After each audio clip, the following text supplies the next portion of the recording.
I always forget how scary it is to be up here. And then I get up here and I'm like, oh, hi. Hi, so my name is Calah, like he said. And the first time I walked through those doors was just over 2 years ago, and I was crazy. Crazy.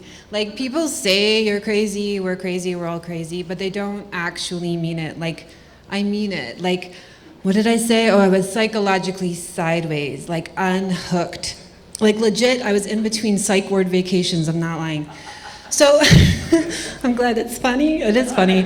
It's funny now, right? So, oh, you got it. Awesome.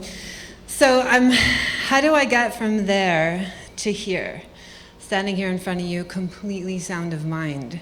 Well, as far as the medical system is concerned, I'm A-okay. Is Joe here? Joe? You know Joe? Joe McGraw?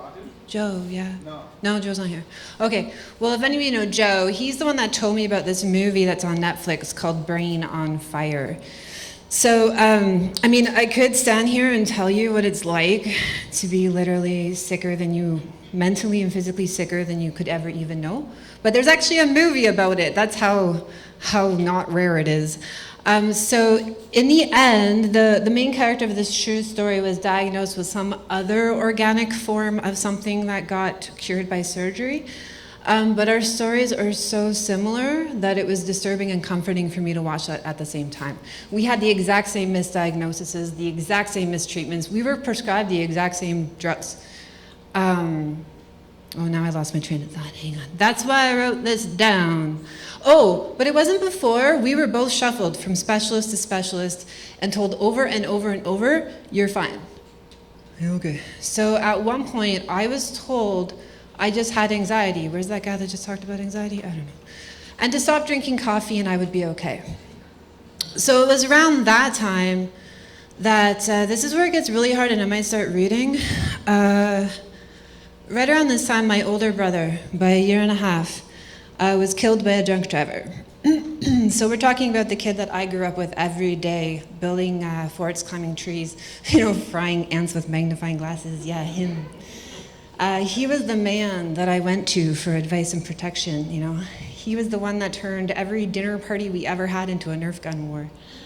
That was the person that picked me up from the hospital, angry and confused after my first unexplained psychiatric break. And then he was gone, and he never knew. He never got to know why I was really sick, what was really wrong with me for the previous 2 years. This was 2 years, right? But I just have anxiety, so stop drinking coffee. So with time and an excruciating experience, I prefer to leave on the shelf for another day. It was finally discovered that I had Cushing's disease. This is this very rare form of a tumor situated on your pituitary gland, which is your master gland. This required a very, very delicate surgery that boasts a reoccurrence rate of 25%. That's 1 in 4. For something that happens to 1 in a million? But here I stand, defying those odds. So far, Oh, thanks! So I'm now 14 months past surgery, so we're talking last June. I'm officially in remission. I'm having battled one of the toughest wars of my entire life, was the 7 months after surgery, where there was 7 months of steroid therapy.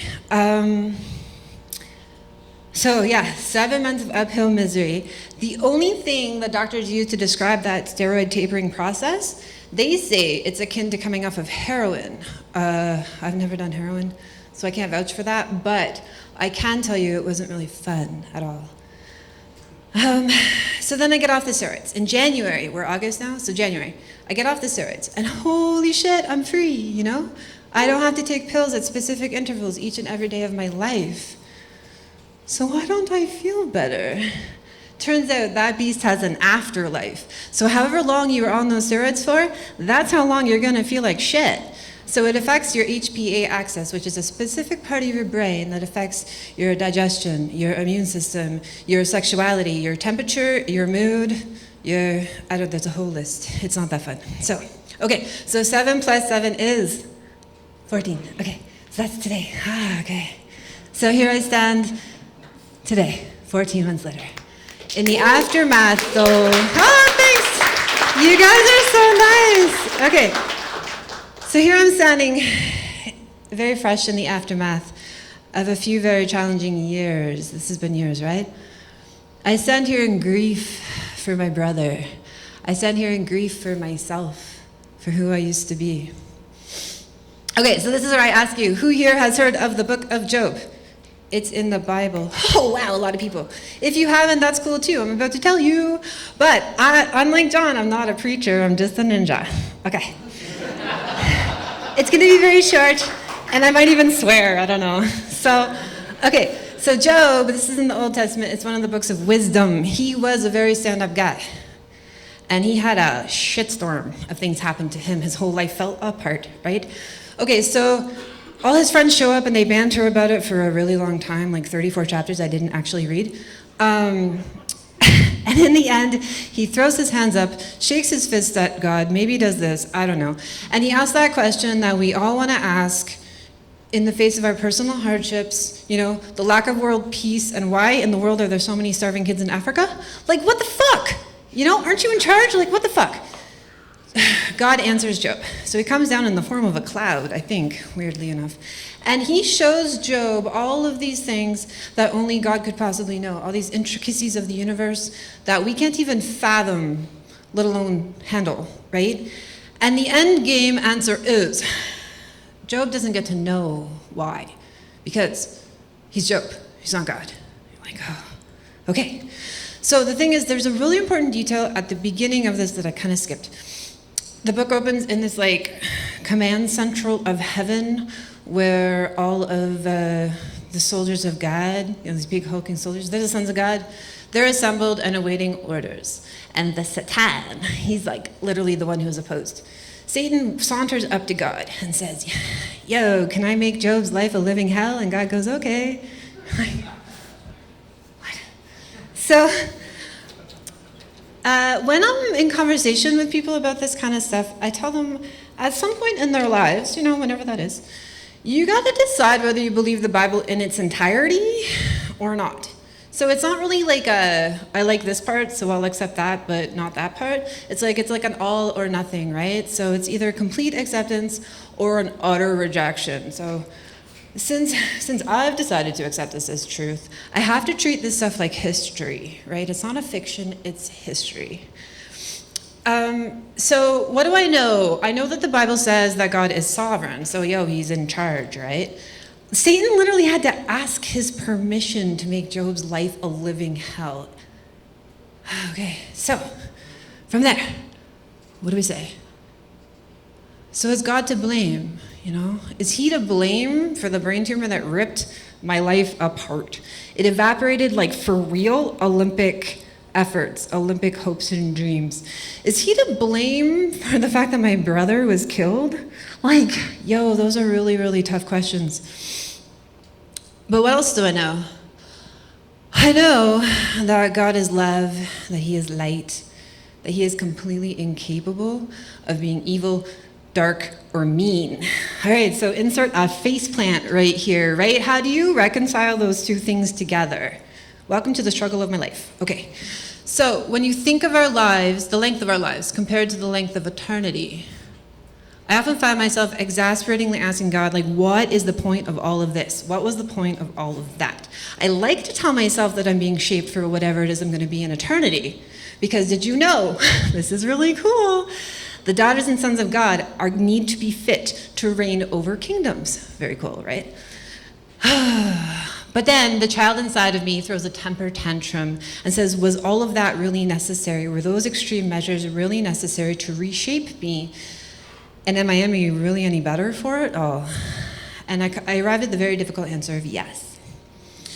But somehow this still isn't sufficient enough to settle that whirling inside of my skull. There's a K-Flay song that has lyrics that say, there's demons in my head and angels in my blood. Oh yes, okay.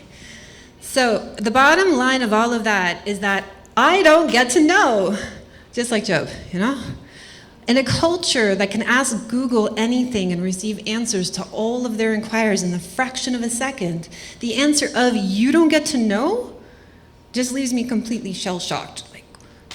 What do you do with that, So None of the shitty things in life, none of them to me make any sense at all. So the only viable option left, which is way easier said than done, is to just trust that he knows what he's doing. And then flow. And then flow. So what am I doing now? 14 months past surgery, what am I doing? I don't really know either.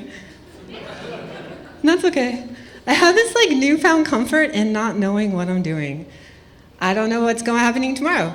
I don't need to know what's going on. You know what I'm doing? I'm being led into new places with new people doing new things, and I don't even know what I'm doing. It's pretty cool. Oh yeah, the other thing is everywhere I go, all these people who don't know me, they don't know what I've been through, they have no idea. They're like, why are you so bright? Did you know the people who have been through the fire leave sparks of light everywhere they go? Okay, so now the point of this that you wanted to hear about yesterday, John messages me yesterday, can you talk at Ashes to Rubies? I'm like, I'm busy roller skating. So about 3 months ago, I had a dream. I dreamt that I was roller skating. Okay, so don't confuse roller skating with roller blading. Like, I'm pretty sure there's a stigma between roller skaters and roller bladers, the same way that skiers call snowboarders knuckle draggers. I don't know. I just think we're all on wheels, so who gives a shit, but whatever. Okay, so roller skating, we're talking about like retro-style quad skates. I had a dream.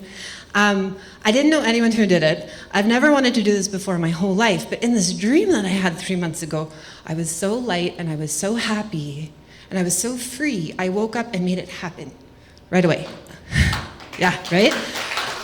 I walked into this skate shop and was like, hi, I had a dream, let's make it come true. She's like, I like you already.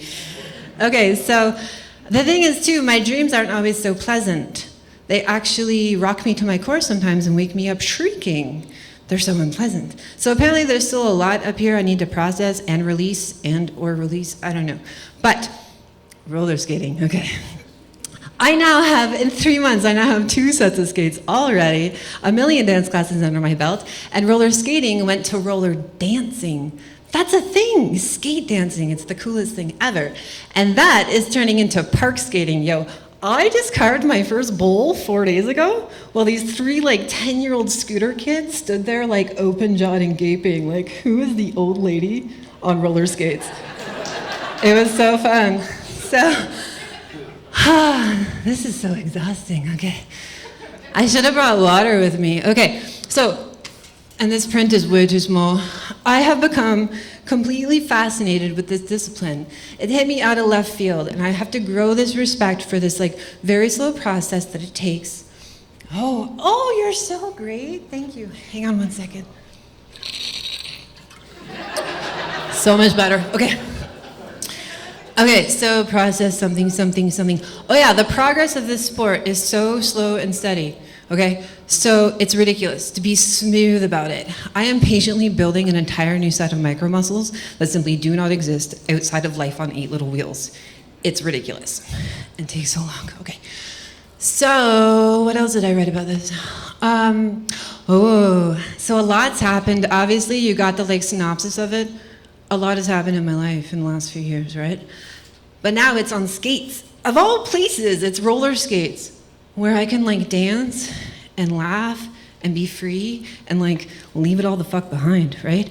And in doing that, somehow it works it out at the same time, and I'm in a really, really good place now. So, all of that to say, oh yeah, this is really good. I wrote this yesterday, it's really good. Okay, so, I'm very humble. I've always wished that there was an English word for everything is part of everything. Maybe there is, I don't know it. There's probably a word in a more complicated language like Greek or maybe Hebrew, I don't know. But it remains true that everything you've done, everything you've tried, everything you've failed at, everything you've succeeded at, everything that you have been through, fought through, cried through, prayed through, stand through, what else is there? I don't know, everything. Everything is part of everything. And even if you're not in a good place today, even if you're in the middle of your own personal hell, I can assure you and speak from the authority that comes with the experience that everything loops back together in some way that you may not even get to know. And if I can leave you with just one piece of advice today, just one, it's to find your way to play. That playing is so important. And so here I stand, but I'd rather be rolling, you know? Thank you.